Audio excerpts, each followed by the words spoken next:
এত মামলা হামলা, এত জুলুম অত্যাচারের পরে মুসলমান টিকে আছে না নাই?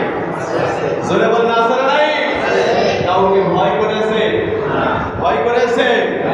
ভয় করে না। বিশ্বনবী সাল্লাল্লাহু আলাইহি সাল্লাম শিয়াবে আবু তালেবের তিনটি বছর জেলখানার মধ্যে তাকে বন্দী করা হয়েছিল।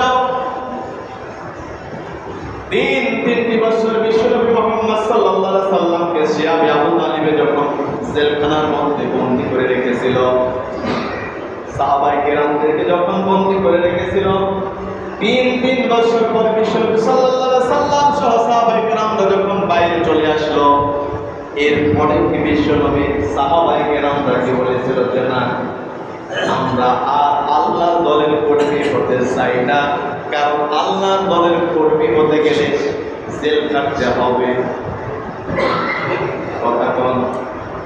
কথা নাই কেন? আল্লাহর দলের কর্মী হতে গেলে কি খাটতে হবে?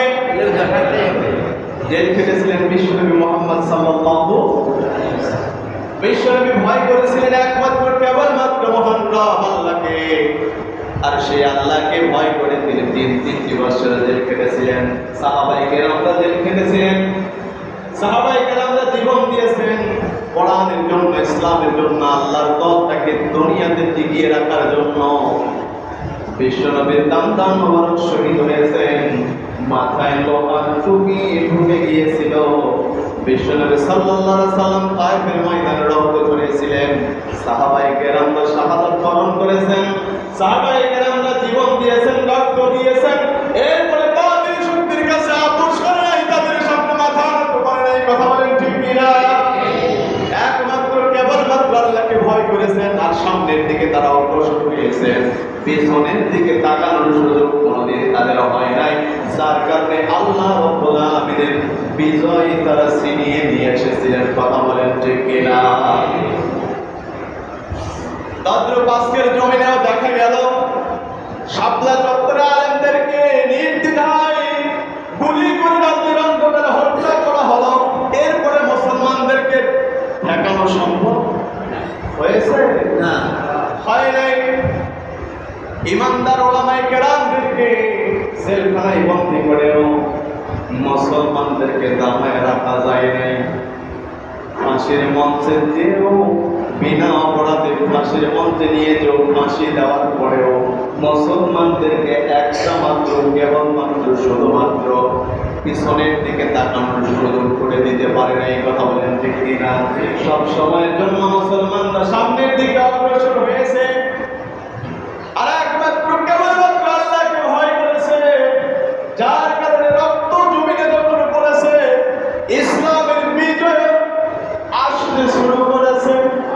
কথা বলেন ঠিক কিনা? কত চেষ্টা করেছিল ছাত্রদেরকে পাখির মতো গুলি করে করে দুনিয়া থেকে বিদায় করে দিয়েছিল, মনে হয় একটা দুইটা 10টা 5টা মেরে পাখির মতো গুলি করে মেরে এই দেশের মসনদে সোনার চেয়ারে সারাটা জীবন 41 সাল পর্যন্ত বসে থাকবে না, কখনো পারবে না। তোমার হায়াত 41 বছর পর্যন্ত নাই। কথা কোন ঠিক কি? তোমার হায়াত তো লিখে রেখেছে আল্লাহ, তুমি 41 চাইলে বাবা। কথা বলেন ঠিক কিনা? ছাত্রদেরকে মারার পরেও এই বাংলার ভূখণ্ডে, সোনার বাংলায় এরা মনে করেছিল ছাত্রদেরকে মেরে পাখির মতো গুলি করে মারার পরেও আমরা আমাদের মসনদটাকে জিয়ারটাকে ধরে রাখতে পারবো। কখনো না। আল্লাহ যদি আপনাকে আমাকে না ধরো, কথা বলেন ঠিক কিনা? আল্লাহর সাহায্য চলে এসেছে, নতুন করে আমরা বাংলার ভূখণ্ডটাকে আমরা স্বাধীন করেছি। কথা বলেন ঠিক কিনা? এই সামান্য স্বাধীন হওয়াতে যে মানুষের আনন্দ আর উল্লাস, কথা বলেন ঠিক কিনা? কিসের জন্য? বাতিল শক্তি, অপশক্তি, জালিম শাসক রাতের অন্ধকারে নয়, দিনের বেলায় হেলিকপ্টারে দাদা বাবুর বাড়িতে চলে গেছে। কথা বলেন ঠিক কিনা? মুসলমান কথা বলেন ঠিক কিনা? কেন? কেন? মতিউর রহমান নিজামীকে যখন ফাঁসির মঞ্চে নিয়ে যাওয়া হয়, মতিউর রহমান নিজামী জাতির উদ্দেশ্যে সামান্য কিছু হলে বক্তৃতা দিয়েছিলেন। কথা বলেন ঠিক কিনা? আব্দুল কাদের মোল্লাকে যখন ফাঁসির মঞ্চে নিয়ে যাওয়া হয়, তিনিও জাতির উদ্দেশ্যে সামান্য কয়েক মিনিট হতে বক্তৃতা দিয়েছিলেন। তুমি দেশ